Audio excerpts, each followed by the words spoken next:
It's match day as Arsenal get their Champions League campaign underway, but it does come with a side order of pretty bad news, which we're going to talk about in today's Arsenal News Show.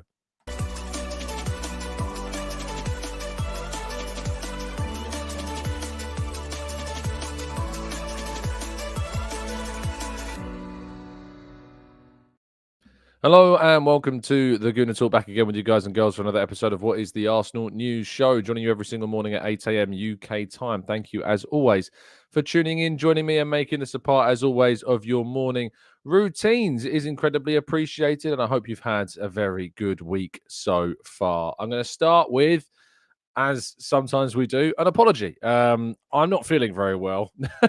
I'll be very honest. My throat is not in a good way this morning at all. It's like a constant feeling of burning in the back of my throat. Maybe that's just what happens when you've done over 1,000 8 a.m. shows. But do bear with me. I'm going to see how it goes. We're going to try and go through as much of the show as we can. And go from there. But I've done all the tips because every time, and I get ill a stupid amount, and I get all the tips from you all in the chat box as always, and I try them all. Whether it's a hot toddy, whether it's Lemsip, whether it's some weird salted water techniques, I try them all. Peppermint teas, I've heard them all. You guys have given me all of your, I'm sure, very well educated remedies for sore throats and for feeling rubbish. So I'll be trying as many of them as I can. But I'll be getting through as much of the show today as is possible. And I hope I can get through as much as possible because people like Nick, who says here, this is my daily routine now, I don't want to let you down. So I want to produce the show for you as best I feasibly can. Good morning to those joining us in the chat. Peekahoo, Gavin, Arasilki, James, Damien, Paul, Glenn, Steve, Red Star, Blue, Rich, Matt G, Jose, and plenty more of you guys and girls as well. So yes, do forgive me if I reach for this saving grace that is a glass of water throughout the show, because it is certainly going to be an absolute must for me today. Let's jump though, and do of course drop a like. That would be really appreciated if you could, and helping us to reach, of course, as always, 1K every single day. Anyway, we start with a bit of a frustrating bit of news. There's a few of those today, in fact, and that's that Arsenal were beaten in Hacken last night. Jonas Odegaard's side losing 1-0 in their first leg Champions League qualification match in frustrating fashion. 1-0 defeat, and yes, it's certainly it's only half time in the draw, but Arsenal absolutely have to try and turn this around in their home fixture in the reverse leg soon, because the idea of not qualifying for this season's Champions League again, 2 seasons in a row, would be unimaginable almost for a club the size of Arsenal, and would certainly, I think, put Jonas Odegaard under a significant amount of pressure. So I really do hope that we see Arsenal turn this scoreline around, because a 1-0 defeat here was a bit of a surprise, bit of a shock, but one that, of course, keeps them very much in the tie, and hopefully it will indeed be turned around soon. Moving into a roundup of yesterday's League Cup action, Tottenham Hotspur got incredibly lucky once again. 1-0 down in the 87th minute. Jed Spence scores, and then, of course, they find a winner in added time through Brennan Johnson as well to somehow rescue their participation in this season's League Cup. And a very Spurs-type situation. We've seen it so often with late goals from Tottenham, and it is just startling to me. Every single season we have this in different games. I remember the Sheffield United match where they went into added time, 2-0 down. I think they drew 2-2. I think we had that one. Was it at Leicester? No, it was 1-0 down against Sheffield United, wasn't they? They won that game. Leicester, I remember the away game where they were losing and then somehow scored twice in extra time to win. They do it too often. They are the luckiest team that I've ever witnessed. And once again, they've done it again. Brighton and Hove Albion played out a 5-goal thriller with Wolves and won out in their game. A 85th minute goal from Ferdi Caliolu, of course, a player linked with Arsenal in the summer. His first goal for his new club. Tommy Doyle of Wolves getting a 91st minute kind of second goal for Wolves to make it a little bit closer than it perhaps was, but Brighton the deserved winners on the day. And Champions League roundup for you. Of course, last night we saw 6 more games take place. Tonight we have 6 more games, including Arsenal's match against Atalanta. But last night, a lot of low-scoring fixtures combined with a number of high-scoring ones. We had 0-0 between Bologna and Shakhtar Donetsk. We had 0-0 between Man City and Inter. That is, by the way, a good result. We want to see when the big teams play each other, we want to see them draw. We want to see those teams, both of them dropping points, because this league phase is very chaotic. It's different, and it's difficult to know what to expect when it comes down to who's going to finish in those top 8 places. So seeing Man City and Inter already drop points in this league phase is definitely a positive thing. Borussia Dortmund winning 3-0 against Club Brugge. Sparta Prague beating RB Salzburg 3-0. It's a bit of a surprise result. PSG winning 1-0 against Girona. Had to wait for a later goal in that game to get through. And Celtic winning 5-1 against Slovan Bratislava. I was looking into some of the permutations of what it means and what you need to get. Supposedly there were, and there is a feeling that you only will need to get something like 8 to 9 points to actually qualify in the top 24. But of course, Arsenal will be looking to try and qualify in the top 8 so that they can avoid those key games in the playoff round. In that Man City game, it should also be pointed out that ahead of Arsenal's match with the champions, Kevin De Bruyne left the field with what was described as a worrying injury. Guardiola said after the game, I didn't speak with the doctors, but apparently he didn't feel good. We don't know what the kind of the extent of whatever issue he has faced. Maybe it's an injury. Maybe it's just, I don't know. When you say someone doesn't feel good, it's more like illness. But apparently he picked up a bit of a problem in the 43rd minute of their clash with Inter Milan and went off. But yeah, not a good look before, of course, the game against Arsenal. But as we have come to expect so often when players do look like they're out, they somehow find their way back.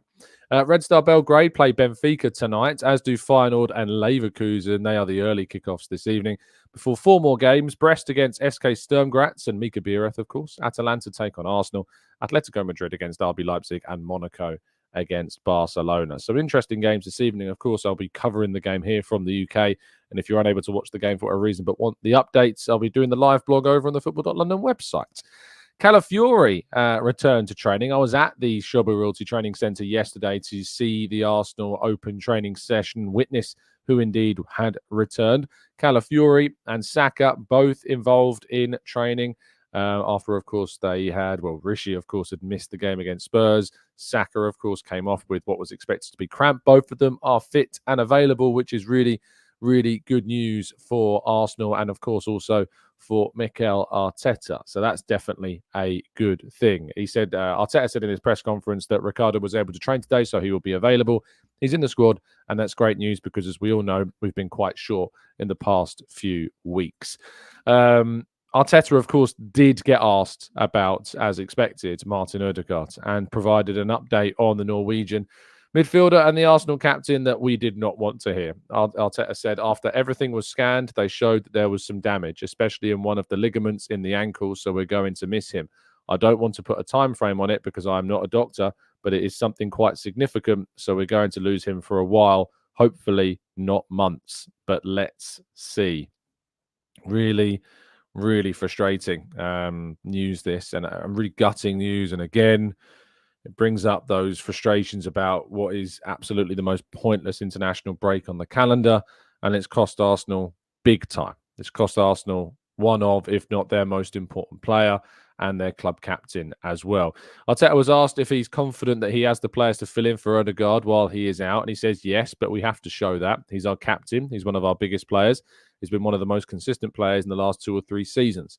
Our identity is very related to his way of playing and his way of behaving. We're going to have to deal with his absence, and that's a great test for the team as well, how capable we are to show maybe a different face. The fact is, we have other players and other options that can be very effective. And, of course, one of those players potentially is Ethan Nwaneri, who is also with the squad and away with the team at the moment. He was asked about whether he would rotate against Manchester City Arteta, and he says, no, we are in September, so we have to put the players that we believe are the best to win tomorrow, and that's the most important and only thing for us. So while I may be expectant of maybe 1 or 2 changes from the team that beat Spurs, I still expect Arsenal to play a very, very strong team indeed.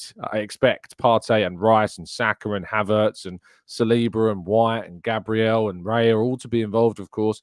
But I have had a look because I have a chance yesterday to do the preview show. I was very, very busy last night and then not feeling too great. So I didn't manage to get to put it together. But just to give you the lineup that I'd personally go for in this game, the only changes from the team, of course, that played against Spurs are enforced in some areas, of course. I'd bring in Sterling, I think, for his first start on that left-hand side. I'd also give Timber a rest ahead of the game against Man City just because of that load-bearing issue that he had at the end of the summer pre-season. Calafiori coming into that left-back role. Rice definitely comes into the midfield with Jorginho moving out and coming off the bench later in the game to help Partey. And I would take the risk of Ethan Nwaneri.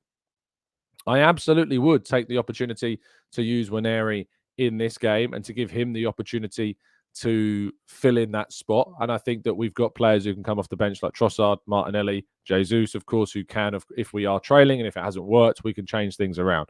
But I would absolutely give an opportunity to Nwaneri here to start his game. Partey, of course, can come off in the second half for Jorginho. White can come off for Timber, should we need it. We've got Kivior, of course, who can also come off the bench as well as players I've mentioned already like Martinelli, Trossard and Jesus. So there's plenty of options. But this is what I would go for. This is what I would pick if I was Arteta. This is what I would hope to see in the team. But I'm sure there's going to be plenty of people with different ideas about what they would absolutely be picking in tonight's game. Away from home in the Champions League. Of course, what you need to pick if perhaps you ever head away from home is having a VPN service that gives you that geolocation relocation superpower, and there is only one that I would recommend, and that is, of course, our fantastic partners NordVPN. And you can get a significant discount off that 1 or 2 year plan. So if you are heading away from home, you can, of course, do so with the comfort that it's not going to cost you all that much, because by going to nordvpn.com/Gooner, you can get yourself a significant discount off a 1 or a 2 year plan and get 4 months extra thrown in free on top of that 2 year deal too. And if you're not happy with the service for whatever reason, you can get a 30-day money-back guarantee on top of that as well. Who can say any fairer than that? Well, when it comes to keeping your data safe, there is only one way forwards, and that's a VPN. And when it comes to VPNs, there's only one that you should be choosing, and that is, of course, our good friends at Nord. Now, of course, there's also the ability to win a fantastic football prize, a dual Arsenal defender potential opportunity here. You can win a signed and framed Ben White and Ricardo Calafiori Arsenal double shirt mounted memorabilia item. It is an amazing piece of kind of Arsenal heritage, if you will. And I recommend you get involved quick, because after just a day of talking about this prize, more than half the tickets are gone, over, kaput. So don't miss out on the chance to win this. And there are, of course, some instant win prizes, including a signed and framed Saliba shirt and a signed and framed Gabriel shirt as well, amongst some other things too. All the details are in the link in the description. Go to the competitions page, find it, and best of luck to you. Well, let's go to part 2 and your questions for however long my voice decides to hold out right after this.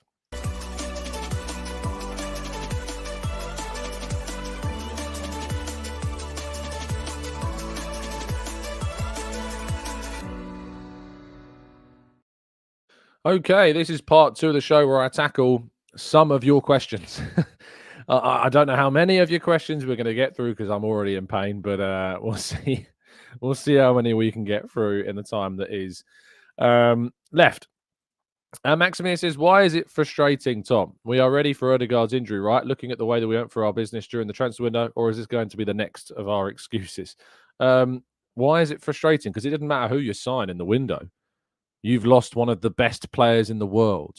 I get the joke or the attempt to kind of undermine a point of view with your question, Maximius. I do. It's not lost on me. But I don't care what business you've done. Losing Martin Odegaard, losing a world-class creative player is frustrating. So if you want to put forward the argument that you don't think it would be frustrating even if we'd assigned I don't know, Eberechi Eze, for instance, signed a really good attacking midfielder in the summer. It's still frustrating. So I challenge anyone to come up with an argument for why it wouldn't be, even if we'd have done the business that we've done. Sila says it's one thing to play on the counter against Spurs, but we can't play like that until November. This Odegaard injury is definitely troubling. I don't expect Arsenal to play, and thank you for the donation, by the way. I don't expect Arsenal to play counter-attacking football all the way to November just because they've lost Odegaard. I think that we will expect to play it probably on Sunday. I think you're probably going to see Arsenal be pretty defensive like we were last season, even with Odegaard in the team. We played very defensively as well. I think that we can expect Arsenal to still dominate games, to utilise players in their squad that they weren't necessarily planning to. But Odegaard's injury is, no matter what, a massive frustration and definitely a big, big hit to Arsenal's potential chances of silverware this season in the title race. Mark says, Tom, I heard a rumour that we may be lining up to sell Tomiyasu to a Serie A team. Any word on the return from injury and any thoughts on those rumours? No word yet. Arteta spoke rather pessimistically. I think when he last spoke about Tomiyasu, he talked about the phases of injuries. And when it comes to that and it's a knee problem, it could be something more serious. So yeah, it's tricky with Tomiyasu. I don't expect to see him back too soon, I don't think. But yeah, it's a worry. Definitely a worry. So Nicholas says, Tom, yesterday someone tried to insult me for being overly positive about the club and saying, I bet you're a Tom Canton subscriber. And I took that as a compliment. Keep up the good work. Oh, mate, that's one of the best compliments you can get. It's good to know that our presence is being felt. There's always going to be losers out there, Nick. Don't you worry, mate. But you're in the right place. Thierry says, Tom, how's your optimism for today out of 10? I'm a little worried, especially for Lookman. Adamola Lookman, of course, going to be a threat. Yeah, I'm relatively optimistic. I think we're in a good place. I think we're a better team. Even without Odegaard, I think we should win this game. And I'm looking forward to it. And I'm looking forward to seeing us play. So, yeah, I'll give it a solid 8 out of 10. Joe says, Tom, update on Odegaard, but nothing about Zinni or Tommy. No, nothing on those two at the moment. Zinchenko wasn't in training yesterday. He wasn't there. Neither was Tomiyasu. So I don't expect either of them to be involved tonight.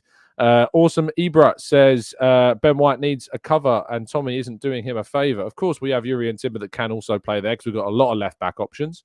So if we did want to swap out Ben White, you could bring in Timber to potentially play that role. But Tomiyasu's injury is, of course, a frustration.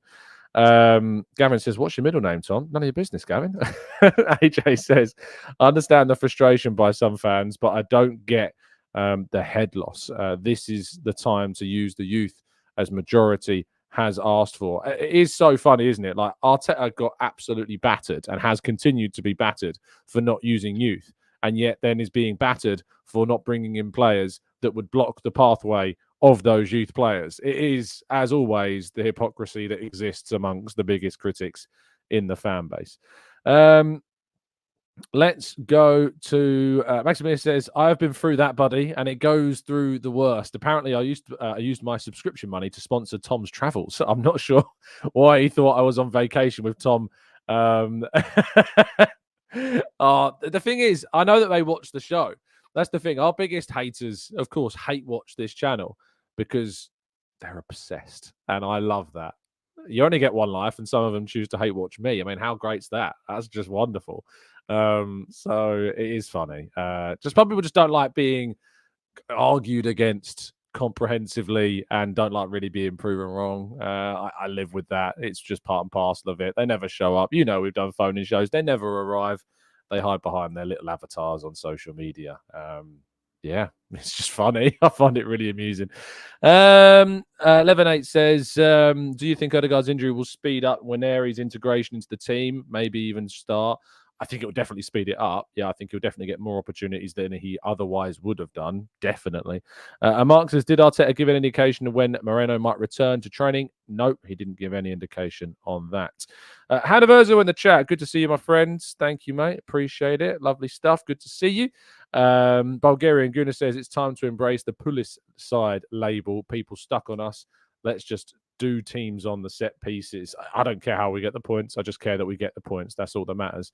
Derek says there's a talk of Musiala next summer. Is there no chance of that? I wouldn't rule it out necessarily. You know, Arsenal are going to be looking to do some big business next summer. They're going to have a lot more financial freedom next summer after having a basically net zero summer, this one just gone. So I think there's going to be loads of scope for Arsenal to look at some of the biggest potential profiles. And definitely I think Musiala is up there as one of the players that I think Arsenal should be looking to try and sign. AFC Till I Die says, I like the starting 11. I would go with Sterling on the right and rest Saka and give Martinelli a chance to get a much-needed goal. And I would play Trossard in the place of Winery. It's definitely an option. As I said, we got a lot of choices because guess what? We've got a deeper squad than people think we do. Raditya says, understand Odegaard's injury isn't great, but which manager can predict the future? 100%. If he brought another attacking midfielder, then he'll have to balance minutes for both players, which then creates another problem. And the thing is, like, I don't know who on earth people expected Arsenal to sign that was going to fill that spot. I really don't know who on earth people expected Arsenal would to sign. Because if you've got a player like Odegaard who plays, let's be honest, if Odegaard's fit, he plays. He plays every league game. He plays every Champions League game. It's the same as Erling Haaland. If Erling Haaland is fit, he plays every single game and is rarely rested because of how important he is. That's why Julian Alvarez has left. Julian Alvarez left because he wasn't getting any minutes. And you can name all the players you like, but the reality is who on earth is going to come and sit behind Martin Odegaard and just sit on the bench and be a backer? It's very hard to find anybody that's going to be willing and is good enough to sign in that position. And people talk about, oh, we shouldn't have sold Smith Rowe. Smith Rowe wanted to go. Like, so what do you do in that scenario? Smith Rowe wants to leave. You're offered excellent money from Fulham for him. Of course you're going to sell him. Of course you're going to let him go. I know for a fact he asked to go. So it's a simple matter of, as did other players, you know, like Nketiah and Nelson, they were keen on leaving. They wanted to move on. They wanted a new challenge because they weren't getting the time. And they weren't getting the time because you don't drop Odegaard. You just don't. So then you have to find players, of course, that are going to come in. I think the way that which you do it is that you find players that can play multiple positions, which, of course, is what Arteta has tended to do with certain players. However, we have this exciting young 17-year-old starlet coming through. So why block that? Why prohibit that? Why create obstacles that you don't need to create? I think we've got a really exciting player in Winery, and I just don't want to see that blocked. And also the whole Fabio Vieira thing, he's injured, people. He's not played for Porto. He's injured. So those saying that we should have kept Fabio Vieira, he wouldn't even play because he's injured. So he's missing games for Porto because he's not fit enough to play in them. So I'm struggling here with the whole Fabio Vieira thing. And meanwhile, anyway, even if he was fit, I'd rather the minutes that he would have got went to Winery. It's as simple as that. So, yeah. Anyway, I'm going to end the show there. I'm really struggling with my throat, I'm afraid, this morning. So apologies for that. If you could be ever so kind to drop a like on the video still and subscribe to the channel if you're new around here with those notifications turned on so you never miss a show, that would be hugely, hugely appreciated. And I will see you tomorrow morning, bright and early, 8 a.m. to round up. I hope feeling a lot better. And for the sake of the show. So, yes, please do indeed drop a like as best you can. See you soon. Stay safe, stay well, stay happy and respectful. And as always, up the Arsenal.